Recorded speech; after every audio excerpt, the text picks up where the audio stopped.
Let's start with, he plays Myerism, the Myerism movement's unhinged leader and dad-to-be, Cal, Hugh Dancy.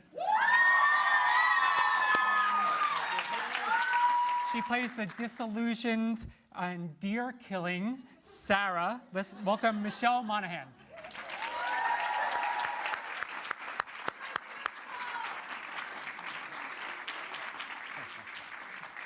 He plays the newly minted chosen son, Aaron Paul. And she's the one pulling the strings behind the scenes, series creator Jessica Goldberg. Is that the first time you guys saw the episode? It's the first time I saw it, yeah. Yeah, for the most I'd seen a version of it. I mean, I think we'd seen a version of it that was not in its completed state. Yeah. Is it weird to see it like so big and? Yeah, and that close. Yeah. Yeah. Yes. Yeah. For Aaron and Hugh, for any other actor, this would be a dark show to work on. But considering the shows that you came from, does it at times feel like, oh, we're a light comedy? This is so light. Yeah, I mean, this is a pretty heavy show. I can't wait for you to see where it all goes from here. But yeah, I like dark stuff. Hugh, this is definitely lighter in comparison to Hannah. Well, yeah. I mean, yeah, I know when I killed Silas, like, oh, you got all this blood. It's like, no. Really. But it doesn't feel like dark or light. It's a happy environment. Yeah. Truthfully. Yeah. Yeah. Jessica, that was a Maybe because it's so dark. I don't know, but truthfully. Yeah. that was a pretty big twist, sort of at the end. The show feels like it's sort of entering into almost like a little bit of supernatural territory here. Because there seems like there's a truth behind this movement. It's not just a wackadoodle thing. Was that always the intention, for it to sort of have this basis in some sort of supernatural reality? Well, I think we always wanted to leave room for the possibility of real mysticism. Yeah. And we continue to hopefully play with that question and not, go, for a while. But we were open to that possibility. Mm-hmm. Yeah. Michelle, this was a big episode for you. So much of last season, I feel like Sarah was going around with the wool over her eyes a little bit. Yeah. That's no longer the case. She's like, I know what's going on. Is that nice for you to be playing this, cathartic for you to be playing this, and actually she's waking up? Yeah, it's nice to kind of move into a different territory, and really sort of seeing that, she's not that naive anymore, and she understands. It's not what it has all been cracked up to be, really. And I think it provides a really unique opportunity for us to sort of delve into the movement together as co-guardians. And really, I think that allows for kind of a power play, because now she's aware of these things, and now he has to deal with that. Cal does. There's some crazy stuff happening over there on that compound. Yeah. Right? Yeah. I mean, Eddie made a good choice to get the hell out of it.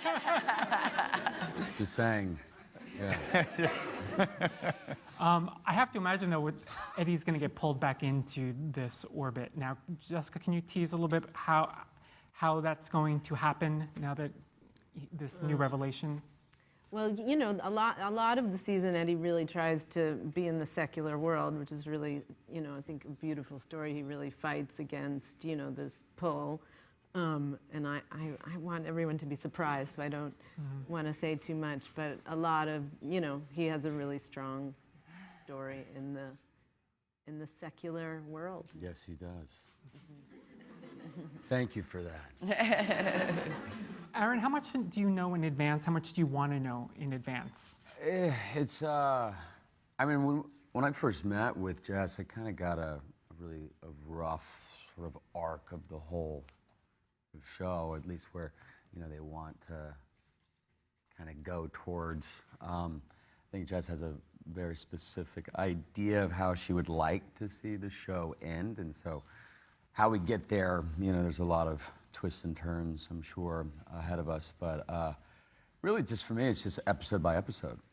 Yeah, that's it. And Hugh, going in, did you know that Cal was going to murder Silas, like before you took the job? It's why he took the job. Actually, Jessica called me about, I would say, halfway through, because we had the first 6 episodes last year going in of 10 were written before we shot anything, which is very unusual. And I guess, so we filmed those 6, and then she rang me up like the next day and said, oh, and then you're going to kill Silas in episode 8, just want you to know.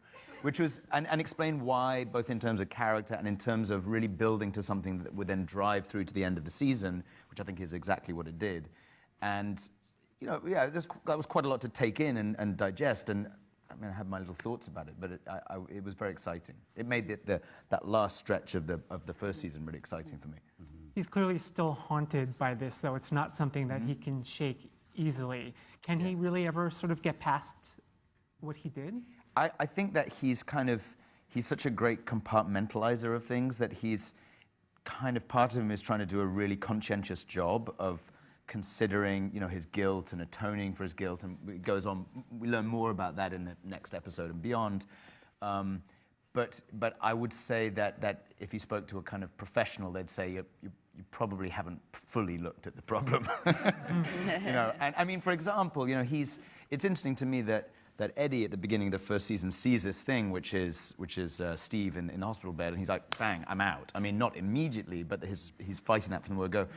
Cal knows that as well, and it takes him, I mean, there's a kind of crisis of faith that comes up sometime in the second season, but it takes him so long to get there, because I think he's just got all these little barriers in his brain. So. What was it like working with Kathleen Turner? Amazing. Amazing, yeah. Yeah. And she'll be back in the second season. She's back.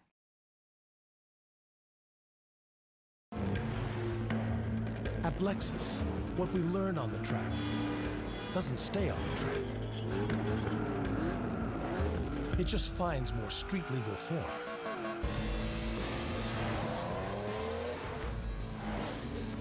Experience the power and precision of the Lexus F-Sport Performance line. Lease the 2016 IS Turbo for $329 a month for 36 months. See your Lexus dealer.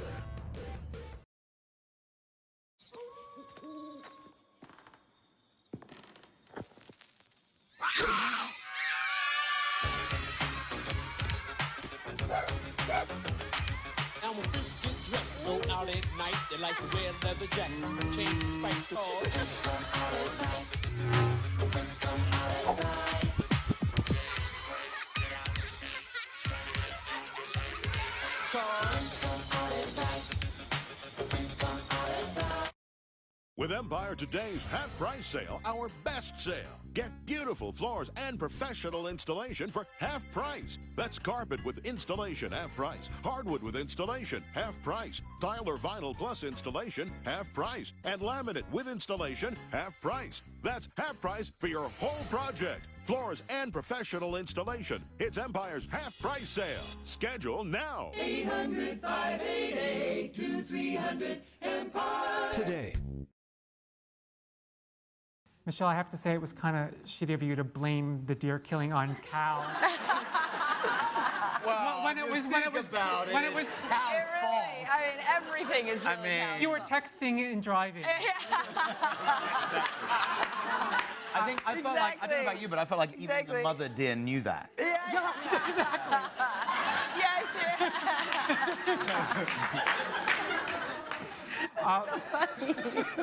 Speaking of the mother deer, Michelle, what was going on in that moment when she locked eyes with the mother deer? Oh, I mean, just feeling, I think, real At least one of them's despair. alive. Yeah, exactly. That's true. Exactly. Killing both. You know, I think that moment for Sarah is just sort of just utter and complete despair, really, and you know.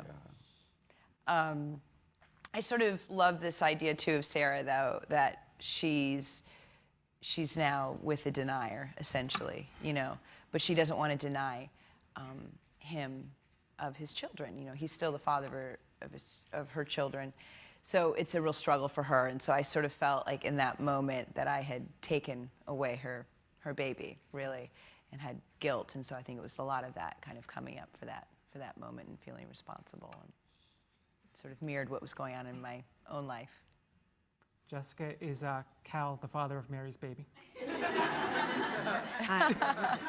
I, That was a great moment, though, I have to say, when you found out. It was fun. I think this episode does a lot of work in quite a short space Yes. of time. And I mean, for example, so Jessica said right at the beginning, we need to get to the end of the first episode, have resolved the thing with Silas. So just on a story level, that's not hanging over us for many episodes Yeah. because that stops you moving on, you know.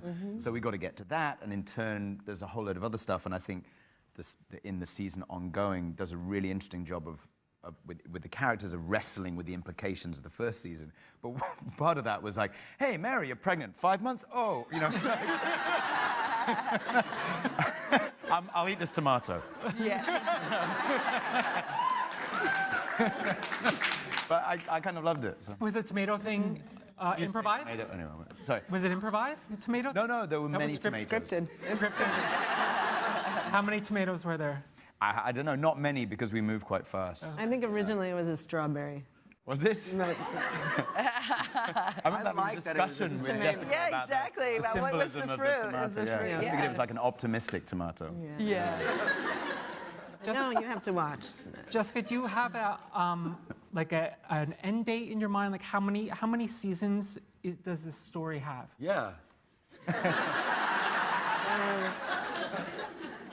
Well, I mean, I'm open to whatever Hulu will give us, but and I feel like we have a lot of stories to tell within this world, and it just keeps evolving. And where we end up at the end of this season is so exciting, I think, and it's a whole paradigm shift. So you'll definitely want a season 3. So and then, you know, my sort of end image, I have. You have one. Yeah. Okay.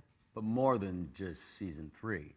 Right, no, but yeah. Well, you need a season 3 after the end of this season, for sure. Yeah. This season is crazy. It's really fun, emotional, and all these characters just really deepen and change a lot this season. So I think it's quite exciting.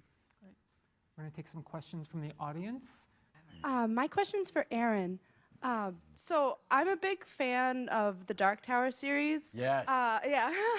And I've been following the casting for a while, and I know that nothing's happening for the first one, but I just was wondering what drew you to that character of like Eddie, because I know that you've wanted that casting for a while. Like I've seen your tweets to Stephen King.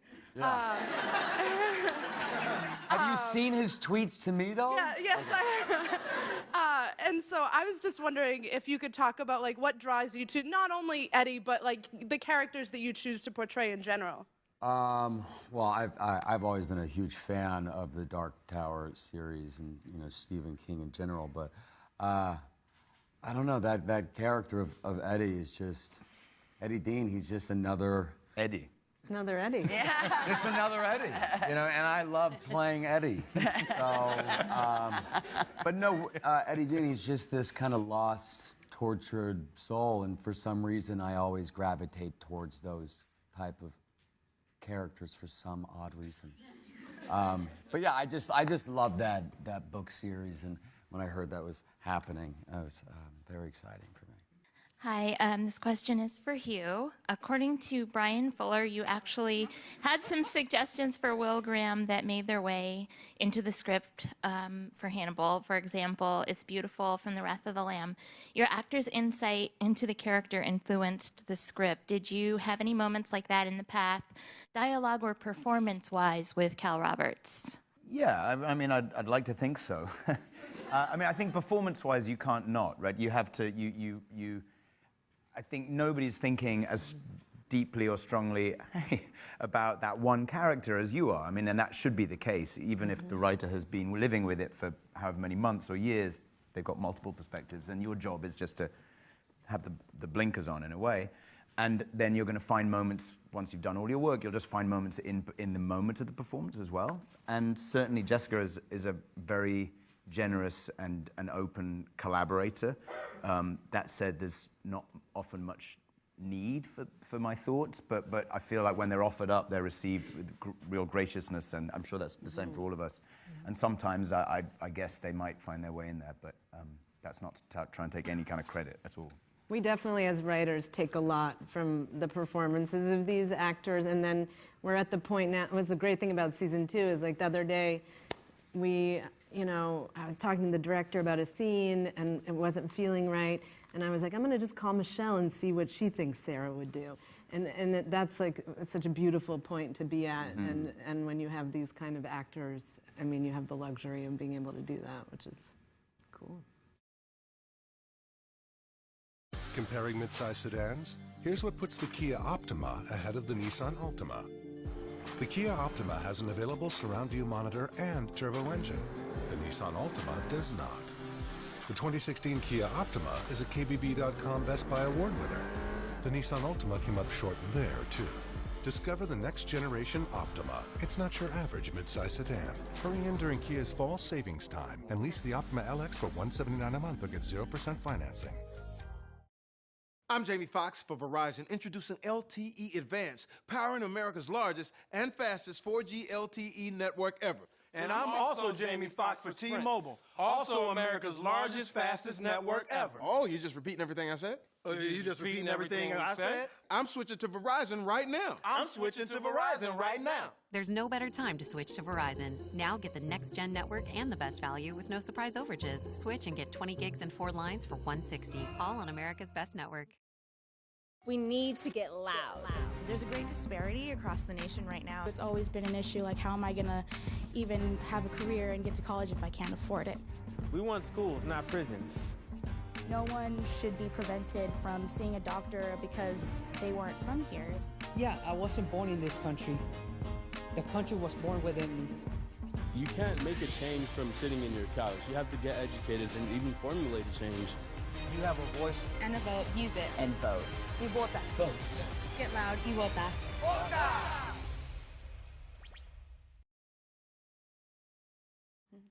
Hi, I'm a fan, Michelle. Hi. Hi, Michelle. Hi, how are you? Good. Good. What's your name? My name is Matthew Evans Smolten. You've replied to some of my comments on Facebook. Thank you. Yeah, of course. What's your question? On the path, what does the title mean? Oh. What does the title mean? What does the title mean? Well, it wasn't originally. It was a different title. Yeah. Yes. You got in trouble for that. Yeah. A little bit. What was it? The way. Yes, we did. The Way. The Way. Yeah. But The Way was taken. It was taken. So There's another it movie. became The Path. Yes. Tell us how it came from I The Way actually to like The Path better. I'm so it happy works it became now. The Path. I mean, I think we're all looking for like enlightenment. I think it's like a broad. I would say it's like probably a broad. I mean, I don't know. I guess you guys came up with it ultimately, but I always just sort of my interpretation is sort of the path to enlightenment, or just you're seeking, and wandering, and going different directions, and our path happens to wind up a ladder, and I think that's sort of what we're seeking. That's my interpretation, anyway. Did your opinion on organized religion change at all? Has it evolved, changed at all as a result of this project? Mine has, maybe. Only in the sense that I think that there's inevitably discussion in the show and around the show about cults and that kind of terminology. And I think for me, truly now, that has become entirely in the eye of the beholder.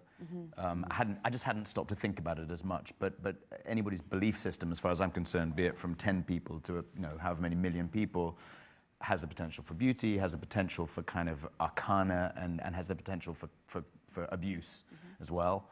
And I see no distinction between any of those things. God, that was amazing. Yeah, very well said. I mean, I could sit. I know we all could sit and just watch him talk.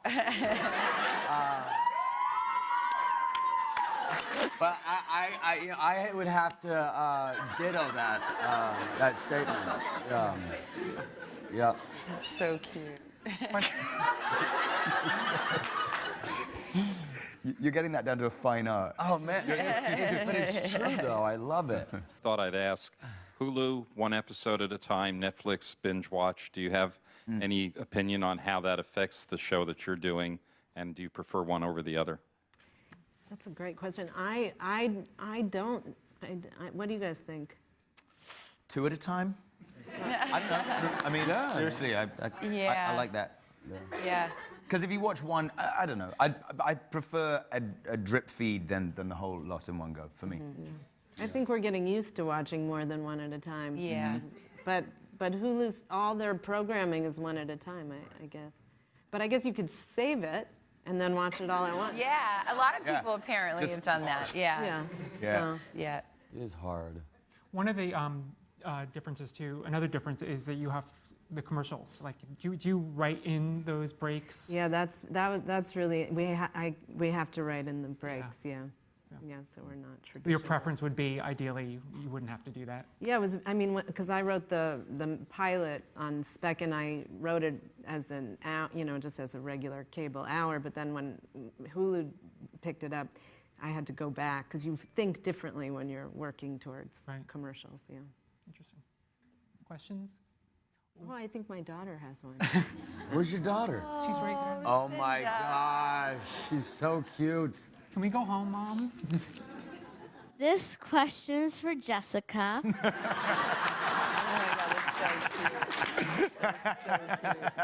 What's your favorite episode of all the seasons? Oh, good question. Good question.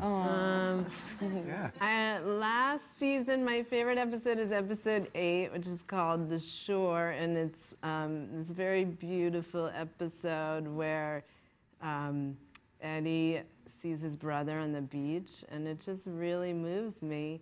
And then I just think it's very sexy when those two kiss at the thing. but mostly I love the episode because I shouldn't have said that. I forgot who asked the question. But I'm very moved by Aaron's vision of his dead brother. And this season? Do you have one from this season? Well, I actually have a few. This season is so fun, and it seems to be my favorite episodes are the even numbers. Interesting. That's so interesting. I feel like what interestingly happened this season. So is what was wrong with 3, 5? They're all really great, but 8 also, for some reason, 8 is a good number. Well, it just seems like there's sometimes setup, and then the second episode you get to linger a little more and pay off things. I just saw 10, which was just stunningly beautiful. But for some reason, every even number, I've been like, wow.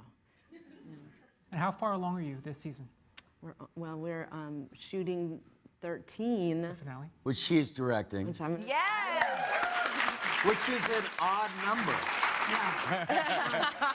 Got it. That's a problem. Yeah. So have you all read the finale? Yes. Yeah. Any vague, non-spoilery teases? In a finale, I don't know. That's tough. Oh, that's really tough. There's a lot has happened between what you just saw and there. Yeah. I'm seeing some other cast members in the audience. Yeah. Can we have you guys stand up? We have a lot of beautiful. There's Clark. Get up here, stand up, stand up.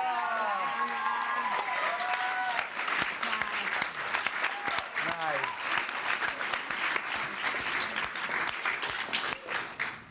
Sarah is so mean to Russell. Oh, I know. Why is See, she now, I so grew up mean with to brothers. Russell? I grew up with brothers, so maybe it's just me taking it out now. She set him up for that fall in the premiere, and then so mean. Questions? Any more questions? Right here in the. This question is for Aaron and Michelle. I noticed you produce The Path. I'm wondering how much input you have in the storyline as producers. Nothing. No, I mean, it's great. I feel like, I'm just part of more of the conversations, really. But yeah, I mean, they do just such an incredible job in the writer's room, and we're so blessed with these scripts. But if any of us have any sort of questions or concerns, it's such a collaborative sort of group, and we all work on it together, so it's a beautiful thing. Toyota Fest is on at your Toyota dealer. where we're celebrating the best-selling vehicles in SoCal with savings that'll get you stoked. Right now, you can lease the striking 2017 Camry SE for just $209 a month, or save thousands with 0 APR for up to 72 months, plus $500 bonus cash. With Toyota Fest in full swing, your SoCal Toyota dealer makes it easy. Toyota, let's go places. Right now at Wingstop, a guy is about to dig into your spicy Korean Q. Your honey-dipped, sriracha-glazed, sweet and fiery wings. That should be your wing, your ranch, your fries, and your drink. But it's not, because he got there first. Spicy Korean Q, back for a limited time. Wingstop, get at it.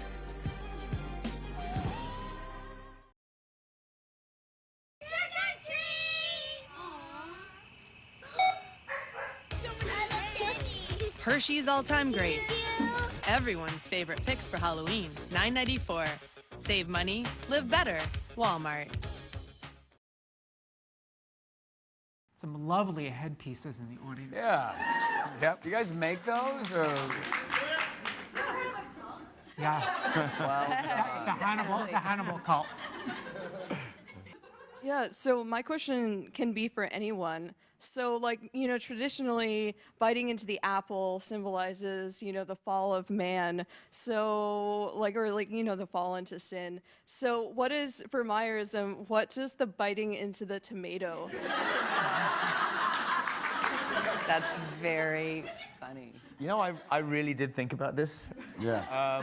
And I kind of did think it was a moment. I'm not sure this is the way it plays, but that's fine, because at least I had a thought.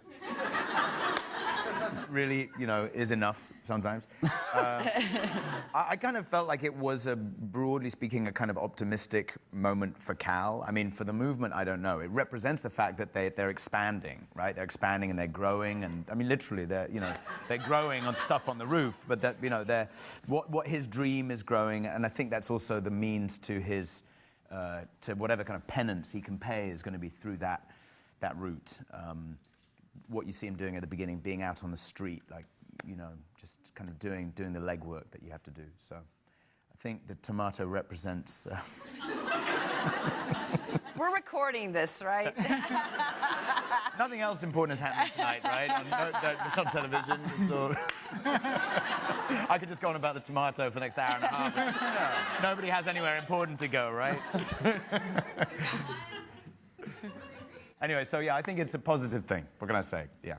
Aaron, what was the application process like for your big scar, veiny thing on your back?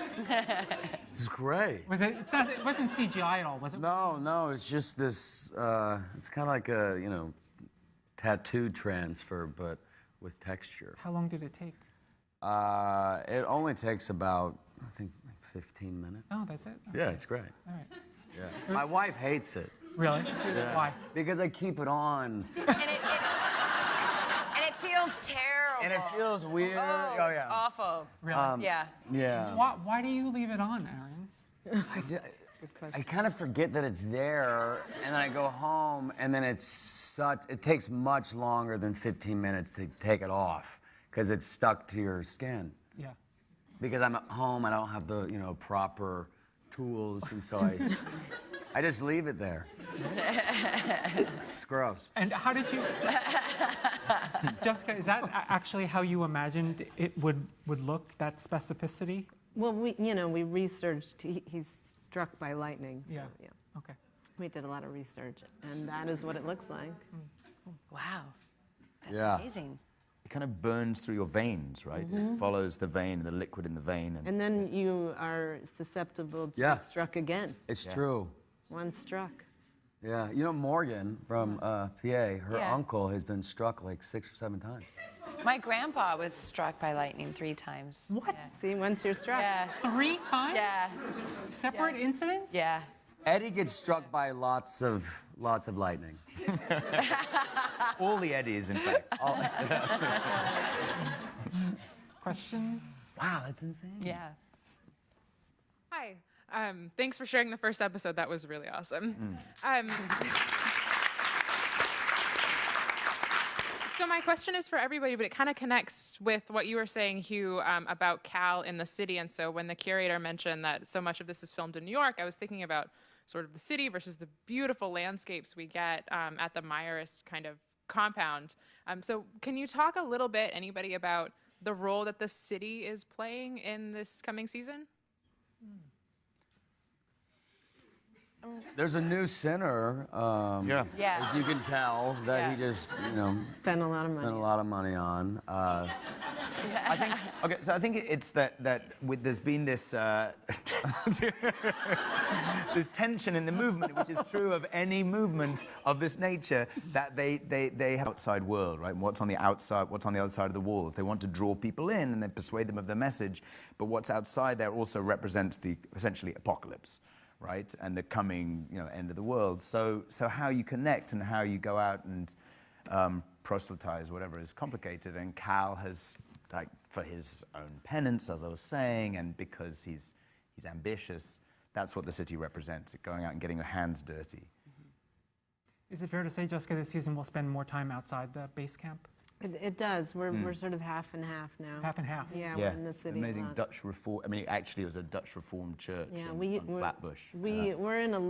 What's so beautiful about the show is our Myers compound in Nyack is owned by nuns, and then we have this church in the city. So we're in these like religious buildings, and that you feel it. And it's this beautiful church that has a cemetery connected to it, where giant hawks live. Yeah. It's amazing. These things are massive. I love it. And it's in the middle of like a city, urban neighborhood. And there's a bus outside waiting to take us all there tonight. Come. Any questions? We have time for 2 more. Right up here. Is there anything about the crowd's reaction tonight that surprised you? I was surprised by that. I'm so happy to hear people laugh, but Yeah. that's interesting. It's good to laugh. It is so important to laugh. Yeah. Yeah. No, but I like the comment about the shovel. Yeah. Like, don't leave the shovel where you buried the body. But as I said to Aaron, like, it turns out it was a really good idea. Because otherwise it would be, Just thinking ahead, it was, How much of that hole did you actually dig? Oh, I dug nothing. He dug. I mean, if you think about it, realistically, if I'd been there digging all night, I think you'd have a hole like this. We'd have been there a week. Yeah, So, it was a no. massive hole. It was. And also, like, I dig down to Silas.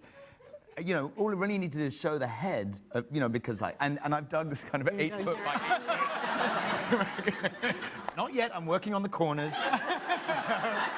It's going to be. If I'm going to do this, I'm going to do it right. Okay. That's very funny. All right, another question right up here up front. Thank you. Good looking out.